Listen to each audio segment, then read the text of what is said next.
In the beginning, God creates the heavens and the earth in 6 days.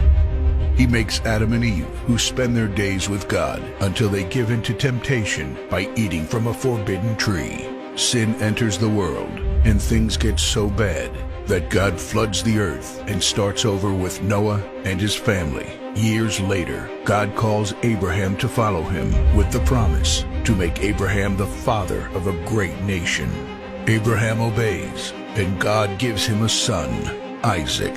Isaac's son Jacob has 12 sons. Joseph, Jacob's favorite, becomes second in command of Egypt. God uses him to save his entire family and Egypt from starvation. Hundreds of years later, the Israelites are slaves in Egypt. Moses is called to lead the Israelites out of slavery. Joshua takes over after Moses and leads the people into the promised land. After Joshua, God raises up judges, temporary military leaders like Deborah, Gideon, and Samson, who protect and fight for God's people. The people tire of this leadership, and they call for a king.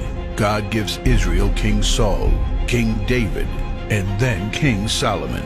But it's all downhill from here. The people rebel. The kingdom of Israel is divided, and everyone turns their back on God.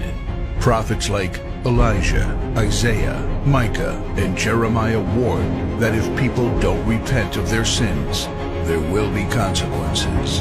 But the people ignore their warnings. The divided kingdoms are conquered, and God's people face captivity in foreign lands. People like Daniel show great courage and stand up for God when no one else does. Some of the exiled people return to the promised land, but for 400 years, God is silent. No prophets, no miracles, and no angel visitations. But then, the silence is broken when Jesus is born. He lives a perfect life, teaches truth, and performs miracles, proving He is God. He shows us the full extent of God's love by taking our place and dying on the cross for our sin. He is placed in a grave, but 3 days later, Jesus rises again, conquering sin and death. His followers travel the world, sharing the good news of His love and starting churches. We now are part of this story, and we have the chance to change the world and share His love, because one day He will crack open the sky and He will return. It's the greatest story ever told.